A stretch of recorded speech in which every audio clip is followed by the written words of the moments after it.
آگ سے پیدا ہونے والی چیز، مٹی سے پیدا ہونے والی چیز کو سجدہ کیوں کرے گی؟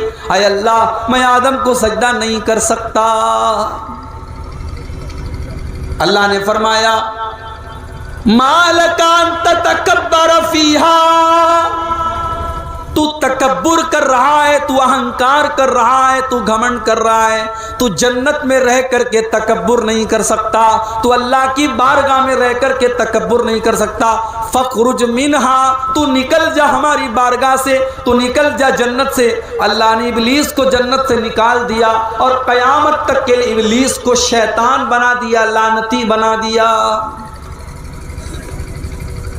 تو گناہ شیطان نے بھی کیا اور غلطی آدم سے بھی ہوئی، مگر شیطان اپنے گناہ کے اوپر ڈٹا رہا اور آدم نے توبہ کی۔ تو ہم آدم کی اولاد ہیں میرے بھائیوں، ہمیں توبہ کرنی چاہیے، ہمیں اللہ سے معافی مانگنی چاہیے۔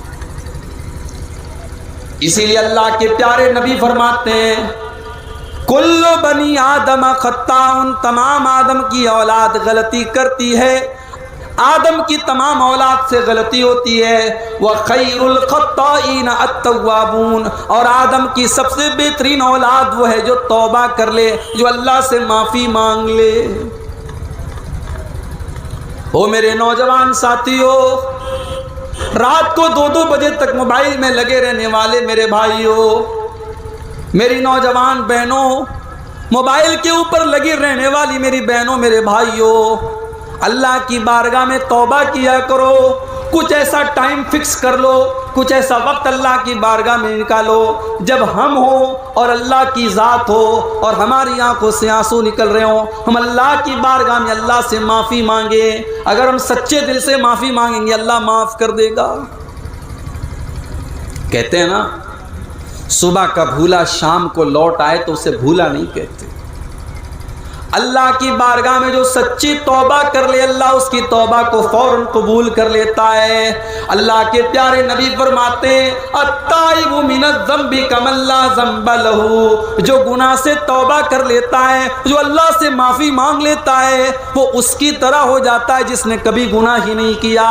کل تک شراب پیتا تھا، کل تک زنا کرتا تھا، کل تک حرام کھاتا تھا، آج اللہ سے سچی توبہ کر لیتا ہے، اللہ اس کو بالکل معاف کر دیتا ہے۔ جیسے ہمارے کپڑے پہ کوئی داغ لگاؤ، اب اس کو ڈٹرجنٹ لگا کے واشنگ مشین میں ہم رگڑ رگڑ کے دھو دیں تب بھی داغ کا کچھ نہ کچھ اثر تو باقی رہ جاتا ہے، مگر جو سچے دل سے توبہ کر لیتا ہے اللہ کے پیارے نبی کہتے ہیں کہ اس داغ کا کوئی اثر بھی اس کے اوپر باقی نہیں رہتا ہے، اللہ تبارک و تعالیٰ اس کو بالکل بے داغ کر دیتا ہے۔ تو سچی توبہ کرو اللہ کی بارگاہ۔ اللہ نے فرمایا وَسَارِعُوا إِلَىٰ مَغْفِرَةٍ مِّن رَبِّكُمْ، میرے بندو تم اللہ کی معافی، اللہ سے معافی مانگا کرو، اللہ سے بخشش مانگا کرو، اللہ سے استغفار کیا کرو۔ وَجَنَّةٍ عَرْضُهَا السَّمَاوَاتُ وَالْأَرْضُ، اور میرے بندو تم جنت کے لیے دوڑ دھوپ کیا کرو، تم جنت کے لیے محنت کیا کرو۔ آج انسان اپنی روزی روٹی کے لیے کتنی محنت کرتا ہے، صبح سے لے کے شام تک انسان محنت کرتا ہے، خون پسینہ ایک کرتا ہے، کس کے لیے؟ دنیا کے لیے، دنیا کی دولت کے لیے، دنیا کے گھر مکان کے لیے، بزنس کے لیے، کاروبار کے لیے۔ اللہ تعالیٰ کہہ رہا ہے وَجَنَّةٍ عَرْضُهَا السَّمَاوَاتُ وَالْأَرْضُ، میرے بندو تم دوڑ دھوپ کیا کرو جنت کے لیے، تم کمپٹیشن کیا کرو جنت کے لیے۔ جو جنت کائنات سے بہتر ہے، جو زمین و آسمان سے لمبی چوڑی ہے، جو زمین و آسمان سے بہتر ہے۔ آج دنیا کی عورتیں جنت کی عورتوں کے سامنے کوڑا ہے، کوڑا۔ دنیا کے پھل فروٹ جنت کے پھل فروٹ کے آگے کوڑا ہے میرے بھائی۔ دنیا کی تمام نعمتیں مل کر کے جنت کی کسی ایک نعمت کے برابر نہیں ہو سکتی ہیں۔ جنت کی نعمت کا تو یہ حال ہوگا، اللہ کے پیارے نبی فرماتے ہیں، صحیح مسلم کی روایت ہے کہ وہ انسان جو ساری زندگی مصیبت میں تھا، پریشانی میں تھا، بیماری میں تھا، اس انسان کو کل قیامت کے دن اللہ تعالیٰ تھوڑی دیر کے لیے جنت میں ڈالے گا۔ تھوڑی دیر کے لیے اللہ تعالیٰ جنت میں ڈالے گا اور جنت سے نکالنے کے بعد اللہ پوچھے گا اے میرے بندے حل رأیت شرًا قط، کیا تو نے کبھی اپنی زندگی میں کوئی مصیبت دیکھی ہے، کوئی پریشانی دیکھی ہے، کوئی دکھ دیکھا ہے، کوئی تکلیف دیکھی ہے؟ وہ بندہ جو ساری زندگی پریشانیوں میں تھا، مصیبتوں میں تھا، بیماریوں میں تھا، تکلیفوں میں تھا، وہ بندہ کہے گا ما رأیت شرًا قط، اے اللہ میں نے اپنی زندگی میں کبھی کوئی دکھ نہیں دیکھا، کبھی کوئی پریشانی نہیں دیکھی۔ پچھلے سال میرا پروگرام تھا ہمارے یو پی کے اندر، ایک جگہ پڑتے الہ آباد۔ الہ آباد ایک جگہ ہے یو پی کے اندر، اس کا نام اب بدل کر کے پریاگ راج رکھ دیا گیا ہے۔ وہاں پر ایک نوجوان لڑکا، اس کا نام تھا محمد محسن، ڈاکٹر تھا وہ لڑکا میرے پاس مجھ سے ملنے کے لیے آیا۔ خوبصورت نوجوان لڑکا تھا، فیس بک کے اوپر اس کی آئی ڈی بھی ہے۔ مجھ سے دعا سلام ہوئی، حال چال ہوئی، باتیں ہوئی، اس نے میرا موبائل نمبر بھی لیا، اور آج میں فیس بک کھول کر کے کیا دیکھ رہا ہوں کہ 3-4 دن سے وہ لڑکا بیمار تھا، اس کو ڈینگو ہوا تھا اور کل اس کا انتقال ہو گیا۔ نوجوان لڑکا، 20 سے 25 سال کی عمر ہے میرے بھائیوں، دیندار ہے، با اخلاق ہے، ملنسار ہے۔ ایک بیماری آتی ہے اور ایک جھٹکے میں اس کو لے کے چلی جاتی ہے۔ سب ٹھاٹ پڑا رہ جائے گا جب لاد چلے گا بنجارا۔ میرے پیارے ساتھیوں، موت کا فرشتہ کبھی بھی ہمارے پاس آ سکتا ہے۔ وہ یہ پوچھ کر کے نہیں آئے گا کہ عبدالغفار صاحب آپ کے گھر والوں کو آپ کی ضرورت ہے، آپ کے بچوں کو آپ کی ضرورت ہے، آپ کی بیوی کو آپ کی ضرورت ہے۔ وہ یہ بھی نہیں پوچھنے آئے گا کہ ابھی آپ کو تو دنیا کے لیے بہت کچھ کرنا ہے، ابھی آپ کی عمر ہی کیا ہے، موت تو اپنے ٹائم پر آ جائے گی، اور جب موت آئے گی تو پھر ہم کو نیکی کرنے کا موقع نہیں ملے گا، پھر توبہ کرنے کا موقع نہیں ملے گا، پھر سدھرنے کا موقع نہیں ملے گا۔ او نماز سے دور میرے ساتھیو، نماز کی پابندی شروع کر دو اس کے پہلے کہ موت کا فرشتہ آپ کے پاس آ جائے۔ او حرام کام میں ڈوبے میرے بھائیو، حرام طریقے چھوڑ دو، اللہ کے دین کی طرف آ جاؤ اس کے پہلے کہ موت کا فرشتہ آپ کے پاس آ جائے۔ اللہ نے فرمایا حتی اذا جاء احدهم الموت قال رب ارجعون،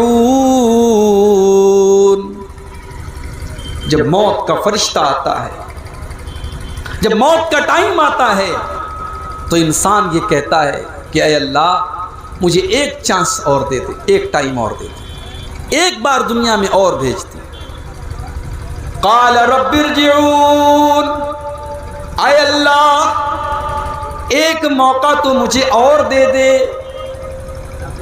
اس لیے نہیں کہ مجھے اپنی لڑکی کی شادی کرنی ہے، اس لیے نہیں کہ مجھے اپنا مکان بنانا ہے، اس لیے نہیں کہ مجھے اپنا بزنس سیٹ اپ کرنا ہے، اس لیے نہیں کہ مجھے گورنمنٹ جاب کرنی ہے، لعلی اعمل صالحا، اے اللہ مجھے موت کا اندازہ نہیں تھا، میں نے ساری زندگی گناہ کیا ہے، میں نے نافرمانی کیا ہے، میں نے تجھ کو ناراض کیا ہے، اے اللہ تو ایک چانس اور مجھے دے دے، لعلی اعمل صالحا، میں وعدہ کرتا ہوں میں نیک عمل کروں گا، میں تجھے راضی کرنے والا عمل کروں گا، میں ایسا عمل کروں گا جس سے تو راضی ہو جائے۔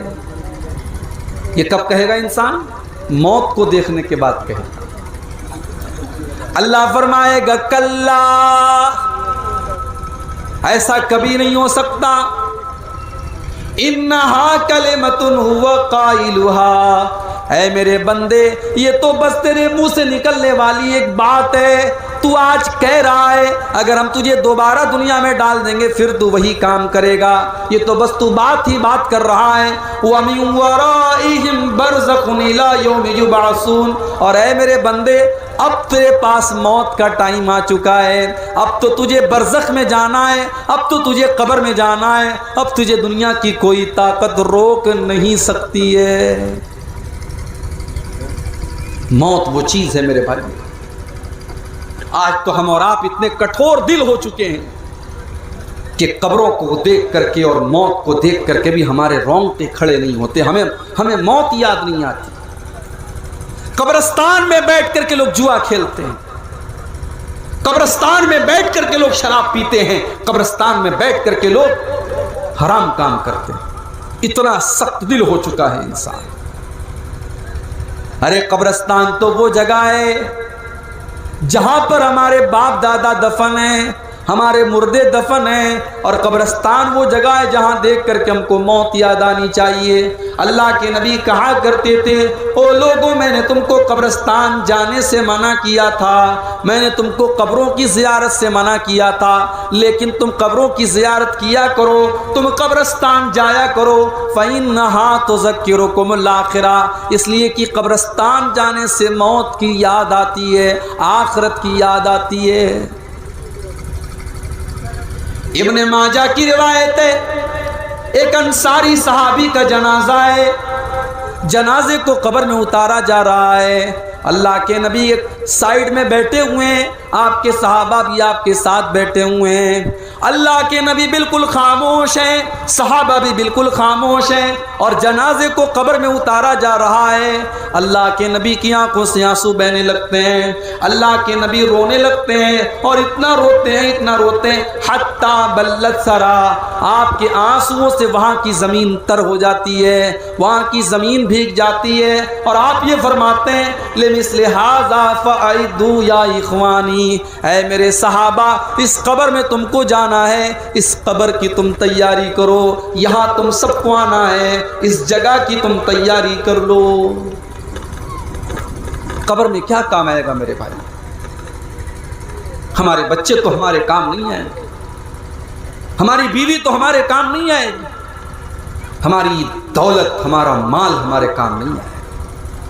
وہاں اگر کام آئے گا ہمارے اعمال کام آئیں گے، ہماری نیکیاں کام آئیں گی، ہم نے اللہ کی بارگاہ میں اگر توبہ کیا ہے تو ہماری توبہ کام آئے گی۔ عثمان غنی رضی اللہ تعالیٰ عنہ جب کسی قبر کے پاس سے گزرتے تھے زارو قطار رونے لگتے تھے، آنکھوں سے آنسو بہنے لگتے تھے۔ کسی نے پوچھا اے عثمان غنی، جنت کی بات ہوتی ہے تو آپ روتے نہیں ہیں، جہنم کی بات آتی ہے تو آپ روتے نہیں ہیں، لیکن اب جب آپ کسی قبر کے پاس سے گزرتے ہیں تو رونے لگتے ہیں، کیا بات ہے؟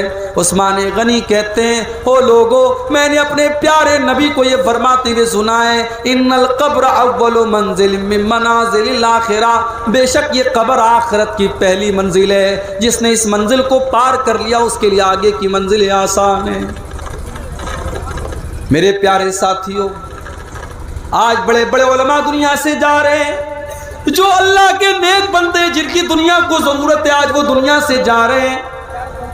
آپ کے بہار کی سرزمین کے مدھوبنی کے رہنے والے علامہ عزیر شمس رحمۃ اللہ علیہ، جو آپ کے اسی بہار کے سپوت تھے، ہمارے بنارس سے جامعہ سلفیہ سے انہوں نے تعلیم حاصل کی اور پوری زندگی مکہ مکرمہ میں رہے اور وہیں دین کی خدمت کرتے رہے، بہت بڑی بڑی کتابیں لکھیں، آج وہ بھی اللہ کو پیارے ہو گئے۔ آج بڑے بڑے علماء دنیا سے جا رہے ہیں۔ میرے پیارے ساتھیوں، وہ لوگ تو اللہ کے نیک بندے تھے، ہمارا اور آپ کا کیا حال ہوگا؟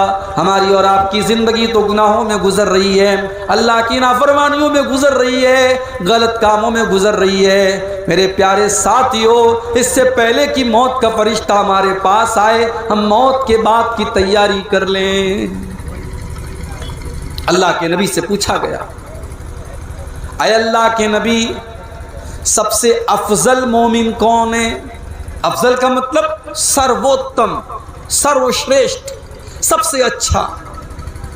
اللہ کے پیارے نبی سے پوچھا گیا کہ سب سے بہترین مسلمان کون ہے؟ آپ نے فرمایا احسنہم خلقا، جس کا اخلاق سب سے اچھا ہو، جس کا ویوہار سب سے اچھا ہو، جس کی بات چیت سب سے اچھی ہو، جو سب سے اچھے طریقے سے ملتا جلتا ہو، جس کا بیہیویئر سب سے اچھا ہو۔